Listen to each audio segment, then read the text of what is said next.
Rahim essentials of valid contract चल रहे हैं। अगर हम सीक्वेंस देखें तो एसेंशियल्स ऑफ वैलिड कॉन्ट्रैक्ट चल रहे हैं और उसमें हेडिंग चल रही है कि वो कौन से कॉन्ट्रैक्ट्स हैं जो कि वॉइड हैं।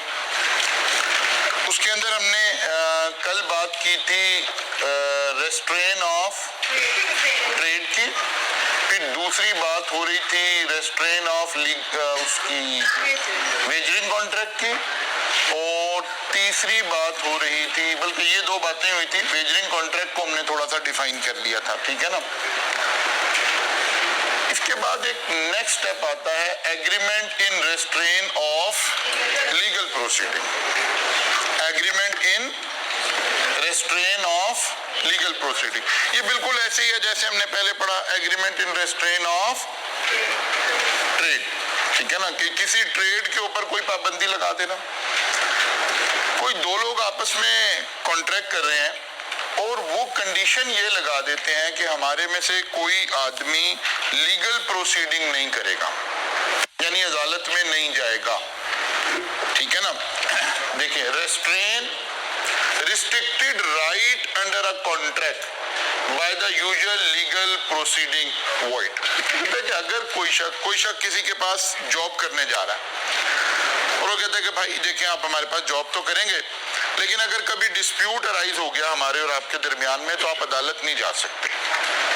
या मैं कहीं से कोई कमर्शियल एग्रीमेंट कर रहा हूँ और कहते हैं यार अगर हमारा आपस में कोई डिस्प्यूट अराइज हो गया तो आप अदालत नहीं जाएंगे, ये आप हमें लिख कर दें, या ये हमारी कंडीशन है इस कॉन्ट्रैक्ट की।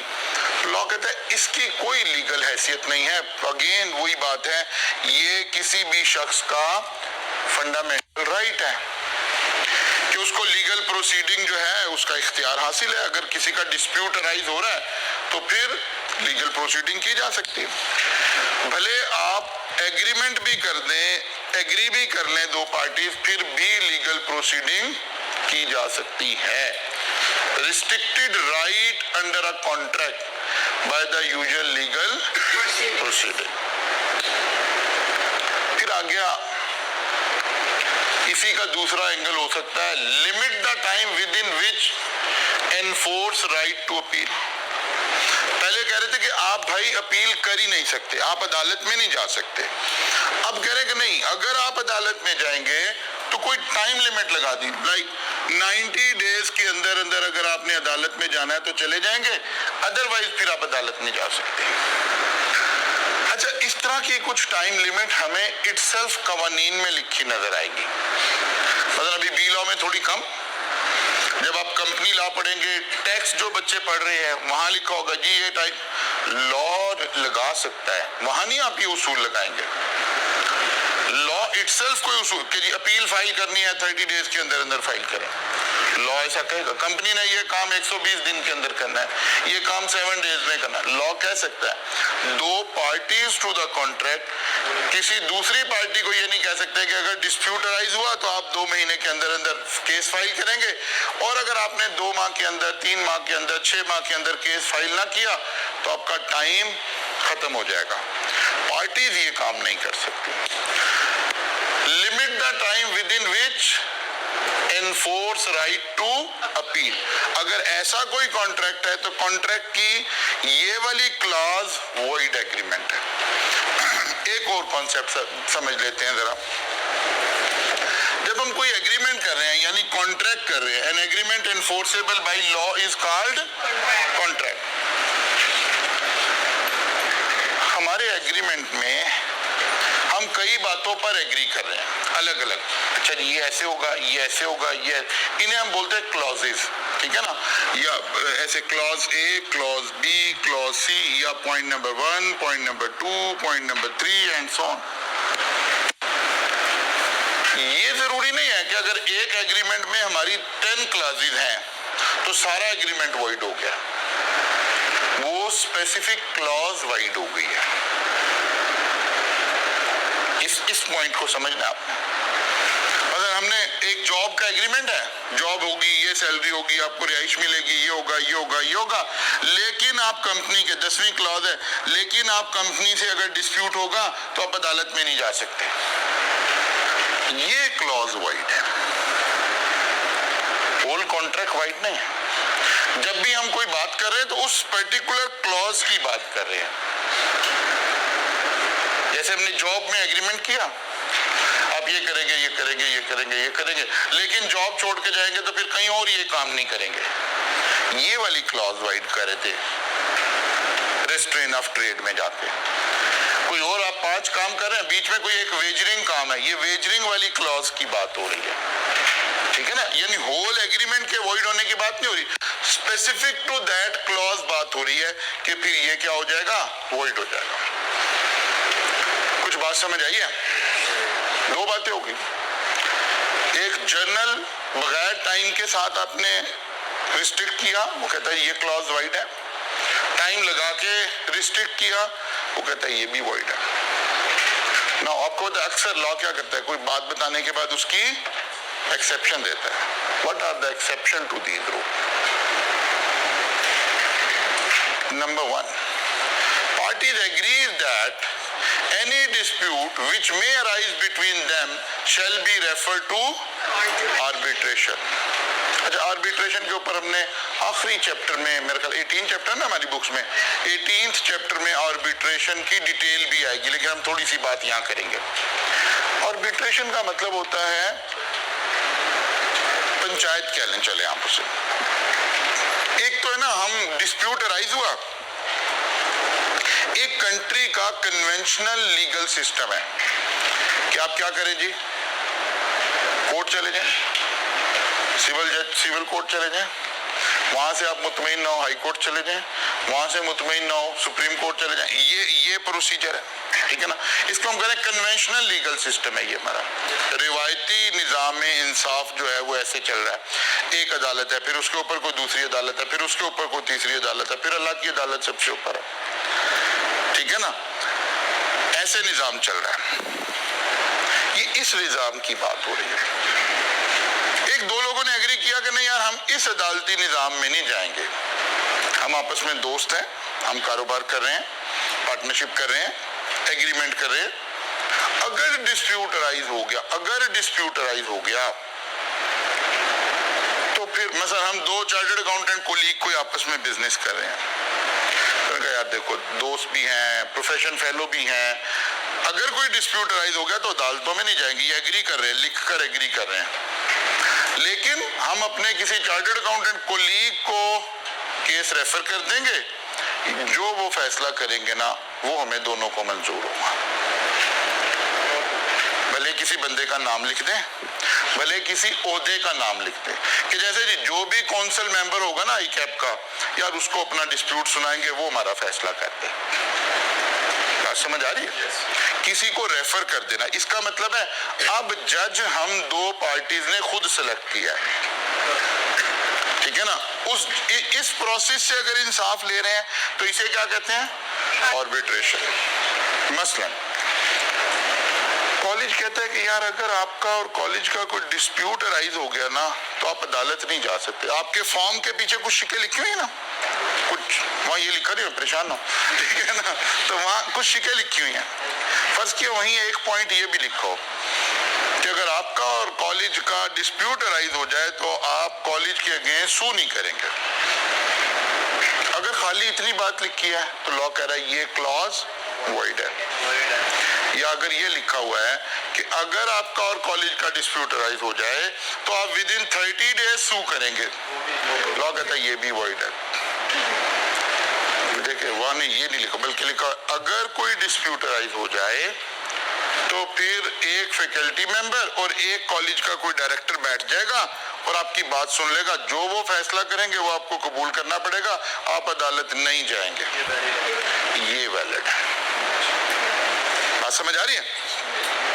Parties agree that any dispute which may arise between them shall be referred to arbitration।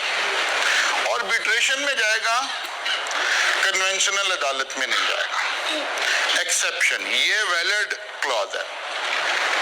बात समझ आ रही है? ये वैलिड क्लॉज है। Number 2, an agreement whereby party agree not to file an appeal in upper court of law। वो जो भी मैंने कहा, civil high court, supreme court. अब उस वक्त तो जनाब चले गए बड़े जज्बात में आके अदालत चले गए। अब अदालती निजाम में जाना कोई आसान काम नहीं है, टाइम का ज़या, पैसे का ज़या, हैसल, सारा दिन जाके अदालतों में बैठे हुए हैं। अब लग पता गया, ठीक है ना। जाहिर है जिन दो लोगों का डिस्प्यूट राइज हो रहा होता है ये पहले किसी ना किसी रिलेशन में ही होते हैं ना। अननोन आदमी से तो मेरा आपका डिस्प्यूट नहीं राइज होगा कि हम अदालतों में खड़े हैं जाके। ये कोई मेरा पार्टनर होगा, कोई मेरा भाई होगा, कोई मेरा हमसाया होगा, कोई बिजनेस पार्टनर, ऐसे ही लोगों का डिस्प्यूट आएगा। उस वक्त तो जज्बात में आके अदालत में चले गए। अब दोनों ही तंग हो रहे हैं। दोनों ने डिसाइड किया कि यार हम किस काम लगते हैं। यार देखो अदालतें तो ऐसी हैं, यहाँ से फैसला आएगा फिर हाई कोर्ट जाएंगे, फिर हाई कोर्ट से आएगा फिर सुप्रीम कोर्ट जाएंगे और सारी जिंदगी इसमें गुजर जाएगी। 10-10, 20-20 साल गुजर जाते हैं। अब दोनों ने डिसाइड किया कि नहीं यार, जो ये फैसला जज साहब कर देंगे ना, बस हम ये कबूल कर लेंगे। यार कोई पता नहीं क्या फैसला करेंगे, मेरे हक में आएगा कि आपके हक में, लेकिन हम ये एग्री कर रहे हैं जो ये जज साहब फैसला करेंगे ना, इससे आगे अपील नहीं करेंगे। हाई कोर्ट हमारे में से कोई नहीं जाएगा। लॉ कहता है ये भी रेस्ट्रेन ऑफ लीगल प्रोसीडिंग नहीं है, ये भी ठीक है। आप ऐसा करना चाहते हैं ऐसा कर, लेकिन अगर शुरू में ही आपने पहले वाली क्लास पे वापस जाए, आपने शुरू में ही सोच रखा है कि कोई अदालत में जाइएगा ही नहीं और आर्बिट्रेशन की प्रोविजन भी नहीं डाली, फिर वॉइड हो गया। आपने कहा नहीं जी जो अगर कोई जाएगा तो 30 दिन के अंदर अंदर जाएगा और कोई और इंसाफ की बात भी नहीं है, ये वॉइड है। लेकिन अगर हम चले गए हैं किसी एक जज से फैसला हो रहा है, अभी फैसला आया नहीं है, पहले ही डिसाइड कर रहे हैं कि यार अपर कोर्ट में अब कोई नहीं जाएगा, बस जो फैसला आएगा हम मंजूर करेंगे। अब बज़ाहिर यहाँ भी अपर कोर्ट में जाने से मना कर रहे हैं हम, लेकिन लॉ कहता है ये ठीक है। अच्छा जी, आखिरी बात आ गई।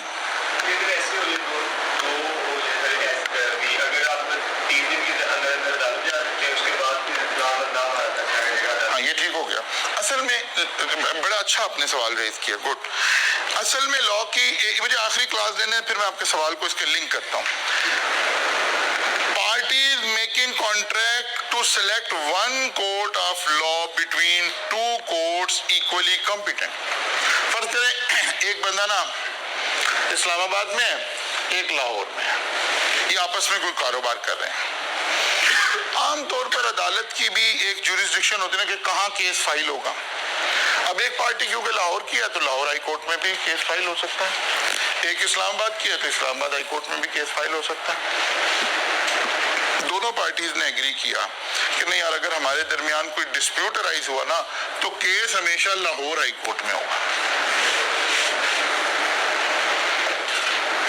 लोग कहते हैं इस पर भी कोई इतराज नहीं, ठीक है बात, ये भी वैलिड है।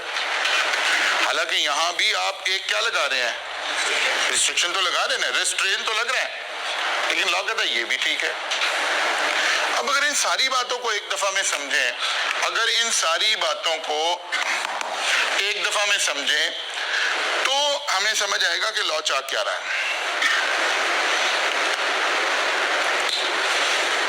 लॉ ये चाह रहा है कि हर शख्स को कम से कम कोई एक फोरम ऑफ अपील मिलना चाहिए। अब देखें अगर ये वाली बात को ठीक मान लें तो कोई फोरम ऑफ अपील नहीं मिला। अगर ये वाली बात मान लें तो उस टाइम गुजरने के बाद कोई फोरम ऑफ अपील नहीं मिला। अगर ये बात माने तो आर्बिट्रेशन का फोरम ऑफ अपील मिल गया, ठीक हो गया, आपको एटलीस्ट एक फोरम ऑफ अपील मिल गया। दूसरी वाली बात भी यही है कि आप एक फोरम पे खड़े हैं, किसी भी एक फोरम पे खड़े हैं या दूसरे पे खड़े हैं और अब आप आगे नहीं जाना चाहते तो इंसाफ तो हो चुका ना, एक दफा तो इंसाफ हो गया। तीसरी बात में भी यही बात है कि यार अगर लाहौर हाई कोर्ट नहीं तो चलो इस्लामाबाद नहीं तो लाहौर, आपको एक फोरम ऑफ अपील तो मिल रहा है। ऐसी सिचुएशन जिसमें किसी पार्टी को कोई भी फोरम ऑफ अपील ना मिले, ये वॉइड है, ये इल्लीगल है, ये इंटरनेशनल जो इंसाफ है उनके उसूलों के भी खिलाफ है। बात समझ आ रही है ना कि किसी भी शख्स को अगर उसको डिस्प्यूट अराइज हुआ तो उसके पास कोई फोरम ऑफ अपील होना चाहिए। ये जो अभी सुप्रीम कोर्ट ने फुल कोर्ट का एक बेंच बन के जो लाइव जिसकी टेलीकास्टिंग होती रही है, ये हम बिल्कुल बेसिक स्टूडेंट ऑफ लॉ होने के नाते आप ABC अल्फाबेट पढ़ रहे हैं, शायद अभी अल्फाबेट भी शुरू नहीं हुए। वहां सबसे बड़ी प्रॉब्लम ही यही थी, यानी जब से पाकिस्तान बना है हम एक बुरे लॉ के साथ ही रह रहे थे और उसको कोई जुर्रत ही नहीं करता था छेड़ने की। कि अगर चीफ जस्टिस ऑफ पाकिस्तान किसी केस में सो मोटो ले ले, सो मोटो का मतलब अदालत में कोई नहीं गया, खुद अदालत चल के आ गई है। अब उसूलन तो ये वाले लॉ बनाए गए थे कि यार कोई अवाम का ऐसा मसला हो जिस पे बेचारा कोई गरीब आदमी या अवाम अदालत में नहीं आ रही है, डरती हुई नहीं आ रही है, तो चीफ खुद पहुंच जाए, कानून खुद पहुंच जाए। लेकिन कभी भी अवाम के लिए ये कानून इस्तेमाल नहीं हुआ था, ये हमेशा सियासी पॉलिटिकल लोगों के लिए, बड़े लोगों के लिए इस्तेमाल हुआ। चलो हो गया, हम उसके भी बहस नहीं करते। चीफ साहब ने एक फैसला कर दिया, आखिरी इंसाफ का जो फोरम है उसने टेकअप कर लिया मैटर, उसी ने फैसला कर दिया अपील कहां करें। कहते हैं कोई अपील नहीं है जी इसके खिलाफ। तो ये तो सारा इंसाफ का सारा निजाम धड़म से नीचे आ गया भाई। मुझे डिस्प्यूट है, मैं कहता हूं कि नहीं चीफ साहब ने ठीक फैसला नहीं किया। वो कहते हैं क्योंकि ये चीफ जस्टिस ऑफ पाकिस्तान है, खत्म हो गई बात, आप कुछ नहीं, किसी का आगे अपील नहीं कर सकते। इस कानून में ये वाली शिकमेंड की गई है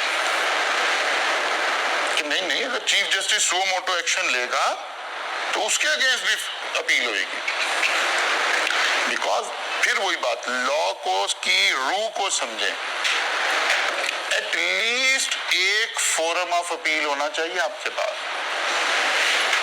इसीलिए कोई केस जो है वो डायरेक्ट सुप्रीम कोर्ट नहीं जाता, तो पहले कहां जाता है सिविल, फिर कहां जाता है, फिर कहां जाता है, फिर कहां जाता है, अभी अल्लाह की अदालत से नीचे भी है एक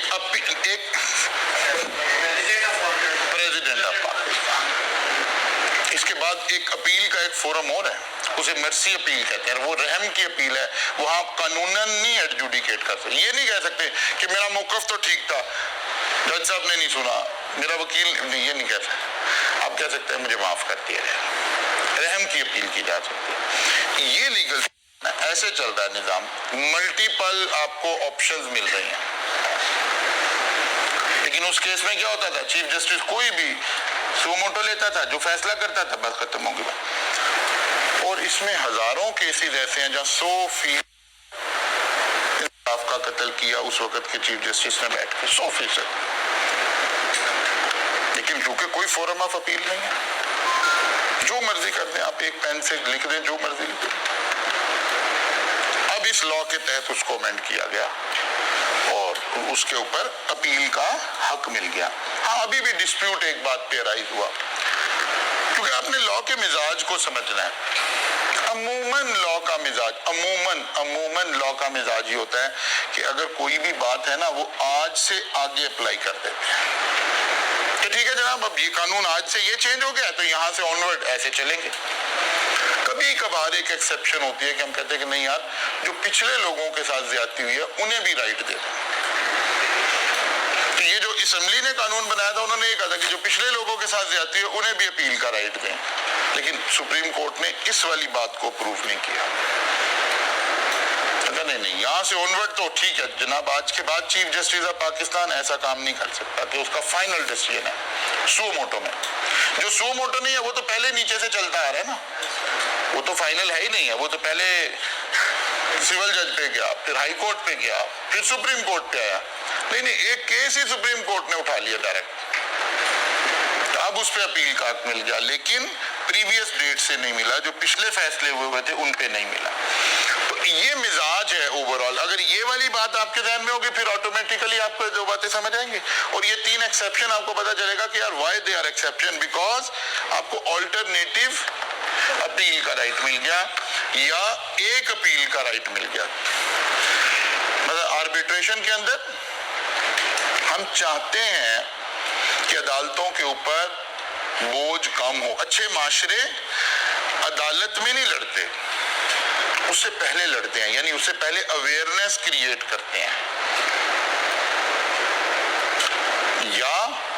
कहते हैं यार अच्छा अगर चलो अवेयरनेस नहीं हुई, एक डिस्प्यूट हो गया तो जज की बजाय कोई इनका जानने वाला दोस्त, रिश्तेदार, प्रोफेशन फेलो वो सुन ले इस बात को, ताकि पार्टी की वो लीगल प्रोसीडिंग्स और वो अदालत में तो साल केस चलेंगे। वो एक मैं समझाने के लिए वो एक मादरत के साथ एक एग्जांपल देने लगा। एक शख्स अदालत में पेश होते हैं, बूढ़ा आदमी 55 साल 60 साल उम्र, जज साहब अदालत में पेश होते हैं। जज साहब उसे कहते हैं यार आपको शर्म आनी चाहिए, आप इस उम्र में खवातीन को छेड़ रहे हैं। उनके ऊपर ये वाला इल्जाम होता है। कहते हैं कि नहीं जज साहब इस उम्र में नहीं छेड़ रहा, छेड़ा तो जवानी में था, केस अब लगा है। तो कन्वेंशनल अदालती निजाम तो यहाँ खड़ा है, ठीक है ना। आप ये लतीफे अक्सर सुनते हैं ना कि एक बंदा बाइज्जत बरी हो गया, पता किया उसे जेल में मरे हुए भी 10 साल हो गए। Yes, these are the facts. क्योंकि अदालती निजाम तो ऐसे ही है। उससे बचाने के लिए एक सिस्टम मौजूद है आर्बिट्रेशन का,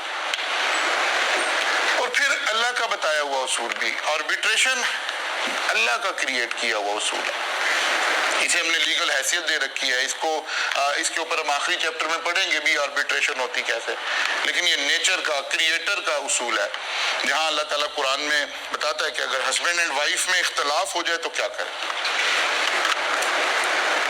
बताते हैं कि एक आदमी फीमेल की तरफ से ले लिया जाए कोई बड़ा, एक मेल की तरफ से ले लिया जाए, और ये उन दोनों की बात को बैठ के सुने। ये क्या है? ये आर्बिट्रेशन का कॉन्सेप्ट है।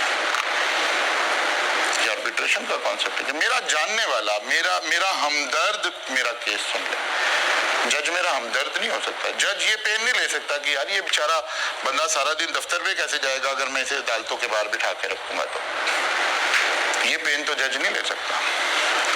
लेकिन ये पेन आपका दोस्त ले सकता है, आपका जानने वाला ले सकता है, आपका प्रोफेशन फेलो ले सकता है। वो 3-4 दिनों के अंदर आपका फैसला करके परे मारेगा, बात सुन लेगा, बता देगा कि यार नहीं मुझे जो अल्लाह ने विजन दिया उसके मुताबिक आपकी गलती। इसलिए लॉ कह रहा है कि अगर आप नॉर्मल अदालती सिस्टम को बाईपास करके आर्बिट्रेशन में जाना चाहें तो ओके फाइन, कोई बात नहीं, हमें कोई एतराज नहीं है। ये रेस्ट्रेन ऑफ लीगल प्रोसीडिंग नहीं है, ठीक होगी बात। तो जनरल उसूल क्या बना जी फिर? Restrain of legal proceeding is void, ठीक है। और फिर उसको एक्सप्लेन करने के लिए, ताकि आपको बात समझ आए, फिर मैंने 2 हिस्से बना दिए कि यार एक है जनरली रेस्ट्रेन लगा दी और एक है टाइम लिमिट लगा दी है, दोनों वॉइड है। बट एक्सेप्शन क्या आ गई? 3 एक्सेप्शन आ गई। Number 1 arbitration, number 2 not to file case in upper court, number 3 to select one court। Clear होगी बात जी? अच्छा जी,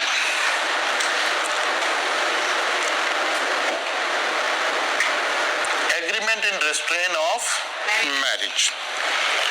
वो कहते हैं every agreement in restraint of marriage of any person other than a minor is void. This is because the law regard marriage and married status as right of every individual। वही जो basic fundamental right है उसी में शुमार होता है। लेकिन इसको थोड़ा सा मॉनिटर करने के लिए आपको पता है कि हमारी कंट्री में जो माइनर हैं वो उनकी मैरिज हो भी नहीं सकती, लीगली भी नहीं हो सकती। यहाँ एक रिलीजियस इशू भी इन्वॉल्व है, ठीक है ना। हम उसको डिस्कस नहीं करते क्लास में, बिकॉज जो एज ऑफ मेजॉरिटी है वो रिलीजियसली कोई और एज है और लॉ की कोई और एज है। दैट इज द रीजन कि उसमें एक डिस्प्यूट अराइज हो जाता है। अच्छा जी, uncertain agreements, uncertain, an agreement the meaning of which is not certain or capable of being made certain or void। वो कहते हैं अगर कोई ऐसी गोलमोल बात हो गई है और पता ही नहीं लग रहा बात किसकी हुई है, अनसर्टेन है, या वो कहते हैं अनसर्टेन है, अनसर्टेन तो है लेकिन कैपेबल ऑफ बीइंग सर्टेन है। यानी एक तो ना अनसर्टेन है, अब हम अपना दिमाग भी लड़ाएं तो कुछ नहीं समझ आ रही। एक आदमी 5 तरह के कुकिंग ऑयल सेल करता है, 1 2 3 4 5, आपस में एग्रीमेंट हुआ भाई 5000 लीटर कुकिंग ऑयल आप मुझे देंगे जो उस वक्त की मार्केट वैल्यू हो। एग्रीमेंट हो गया। अब पता ही नहीं लग रहा कौन सा कुकिंग ऑयल की बात हो रही है, केलोन ऑयल की हो रही है, ऑलिव ऑयल की हो रही है, मस्टर्ड ऑयल की हो रही है, कोई पता नहीं चला क्या हो। लेकिन अगर साथ ही लिखा हुआ at the rate of this, अब कैपेबल ऑफ बीइंग सर्टेन है कि प्राइस बता रही है कि कौन से का था, ये ऑलिव ऑयल नहीं हो सकता, ये आलमंड ऑयल नहीं हो सकता, प्राइस बता रही है, ठीक है ना। वो कह रहे हैं ऐसा एग्रीमेंट जो ना खुद बाय डिफॉल्ट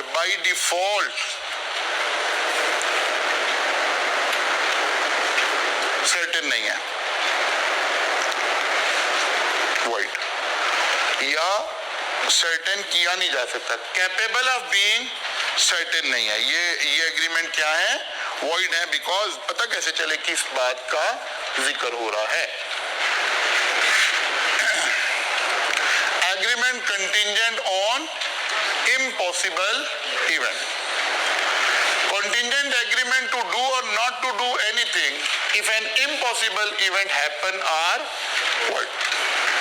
अच्छा, ये जो कंटिंजेंट कॉन्ट्रैक्ट है ना, ये चैप्टर 7 है या 8 है, वहां हमने डिटेल में पूरा चैप्टर पढ़ना है इसके ऊपर, 5 है शायद, वहां हमने पूरा चैप्टर इसके ऊपर दोबारा पढ़ना है। लेकिन ये जो बात हो रही है, ये बात हो रही है agreement contingent on impossible event, यानी कंटिंजेंट का मतलब है किसी इवेंट के साथ लिंक करना, ठीक है ना। अगर पाकिस्तान जीत गया तो हम ये करेंगे। एक है डायरेक्ट गैम्बलिंग करना, ठीक है ना, वो हम पहले पढ़े, वेजरिंग एग्रीमेंट में बात पढ़े। एक है अगर पाकिस्तान जीत गया तो ये घर में आपसे 1.5 करोड़ का खरीद रहा हूं, ये वेजरिंग नहीं है, ठीक है ना। पाकिस्तान का जीतना भी मुमकिन है, पाकिस्तान जीत भी सकता है, नहीं भी जीत सकता, ठीक है ना। आप कह रहे सर पाकिस्तान की किसी और टीम की मिसाल देने हैं, तो बात समझ आ रही है। अगर मेरी शिप इतने दिनों तक आ गई तो फिर मैं ये चीजें आपको प्रोवाइड करूंगा इस रेट पर। अब अगर क्यों लगाया, क्योंकि अभी शिप अनसर्टेन है, ठीक है ना। यहां वो कह रहे हैं agreement contingent on impossible event, जो इवेंट हो ही नहीं सकता उसके ऊपर हमने एग्रीमेंट किया है। अगर वो बंदा जिंदा हो गया ना तो फिर ये घर में आपको गिफ्ट कर दूंगा, बंदा भी कभी जिंदा हुआ है। बात समझ आ रही है। कंटिंजेंट एग्रीमेंट टू डू और not to do anything if an impossible event happen are void, whether the impossibility of the event is known or not to the parties to the agreement at the time when it is made। कोई ऐसा agreement जिसमें condition लगाई जाए, contingent का मतलब है condition लगाना, लेकिन जो कंडीशन, अच्छा अब ये हम कह रहे हैं क्या कंडीशन नहीं लगाई जा सकती, लगाई जा सकती है। चैप्टर 5 में पढ़ेंगे कि ये इस तरह की कंडीशंस लगाई जा सकती हैं। अच्छा, अब आपके ध्यान में आ रहा होगा कि सर पहले तो आपने बताया कि ऑफर अनकंडीशनल होनी चाहिए, एक्सेप्टेंस नहीं, वो कोई और बात हो रही है, वो कोई और बात। ऑफर की कंडीशन में प्राइस की कंडीशन, ये वाली अनकंडीशनल है ताकि डिफाइन हो जाए। लेकिन अब मैं पेपर का कारोबार करता हूँ, ऐसे समझें। आप मेरे पास आए कि सर हमें ना इतने रिम पेपर के चाहिए, अब मेरे पास पेपर नहीं है, इस वक्त अवेलेबल नहीं है। मैं कह रहा हूँ यार मेरा एक शिप आ रहा है, अगर तो 30 अक्टूबर तक आ गया तो जो मैं रेट आपको दे रहा हूं ना ये वैलिड है, लेकिन अगर 30 अक्टूबर तक ना आया तो क्योंकि पेपर की प्राइस ऊपर नीचे होती रहती है, फिर मेरा ये रेट वैलिड नहीं है। बात समझ आ रही है। फिर मैं दोबारा अपनी रेट की कैलकुलेशन करूंगा, कंडीशन तो लग गई ना। वो कहता ठीक है सर आप ये एग्रीमेंट में लिख लें, 30 तारीख तक आया तो ये वैलिड है, नहीं आया तो फिर वॉइड है। लेकिन इसकी तफसील हम चैप्टर 5 में पढ़ रहे होंगे, ठीक है ना। अभी ये बात नहीं हो रही है, अभी बात हो रही है जो कंडीशन लगाई जा रही है वो इम्पॉसिबल इवेंट है। तो इम्पॉसिबल इवेंट का मतलब है वो तो हो ही नहीं सकता, इसलिए लॉ ने उसे डायरेक्टली उठा के क्या कर दिया, वॉइड कर दिया। Agreement to do impossible act, इसके बारे में और भी एक जगह आ रही।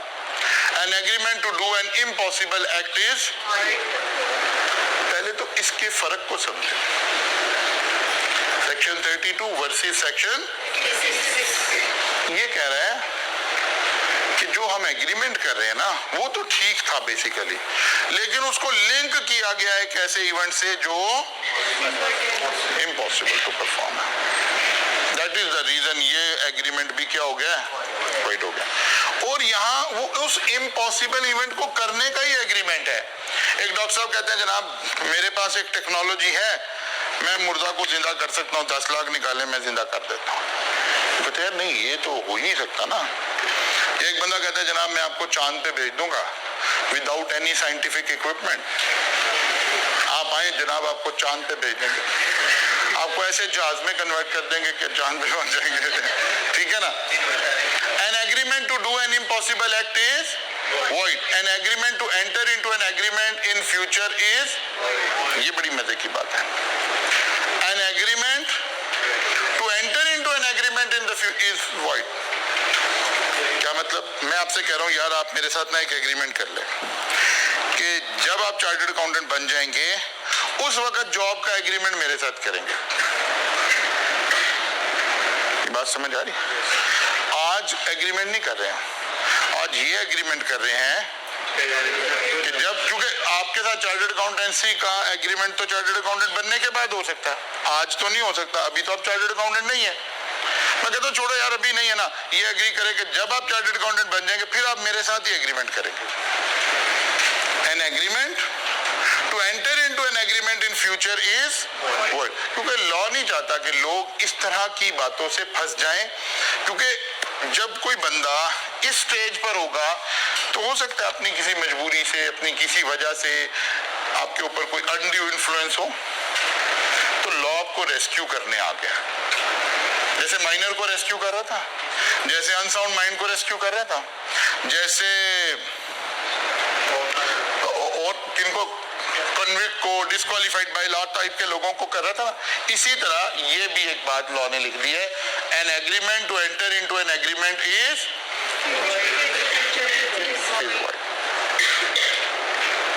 कहानी हो गई खत्म। ठीक है ना, कहानी हो गई खत्म। एक फाइल हमारे पास है, कौन सी, पास पेपर वाली, कल आएंगे तो फिर अब यहाँ तक के पास पेपर्स को दोबारा देखेंगे, केस स्टडीज को टेकअप करेंगे। इसका मतलब है कल भी आना पड़ेगा भी आप जो बच्चे ये सोच के बैठे ना कि जुमा पढ़ना और बस अल्लाह के वाले, ठीक है ना, तो नहीं अभी छुट्टी नहीं करनी। छुट्टी आपको मंडे एंड ट्यूसडे की आ रही है, तो मंडे एंड ट्यूसडे इंशाल्लाह छुट्टी रहेगी, उसके साथ संडे पहले ही मिला हुआ है, तो आपने सैटरडे मिलाने की पूरी कोशिश